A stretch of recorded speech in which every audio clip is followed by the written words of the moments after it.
Aconteceu a mesma coisa comigo. Ah, mas tu tem um monte de corte na mão, né, no braço. Ah, vou Só as cicatrizes. Retalha, é. Isso é automutilação, né? Não, eu fiz. Foi o quê? Tu queria fazer o que aí? Não, eu fiz. Qual era a intenção? Tá viciado. Toda mulher fez cara que é viciada em dor, é. Tu corta assim. Não é? Tu corta aqui, mano. Aqui é assim, pô. Por falta de Mas eu conhecimento. queria matar ela, pô, aqui não importa. Ele só queria fazer porque ele acha estiloso. Você vai- Não, ele fez É. assim. Você vai pra escola? Eu vou não. Eu quero ver mãe. Tchau, tchau, tchau. Vai me obrigar. Mulher fez cara que é viciada em dor, é.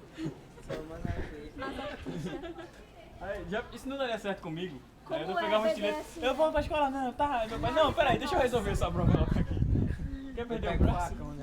Da pochete. Meu pai tem uma 9 polegadas que vive, mas parece faroeste, tá ligado? Sai aquela pontinha assim de lado, que não deve ser que tá carregando, quando puxa a 9 polegadas dele. Tudo pai não faz, pô, com aquela faca. Eu tenho farmácia, né? Você não, tem, vou ter que pegar um pedaço de pau ali. Tá, tá, tá. Eu tô com Pronto, dor ainda.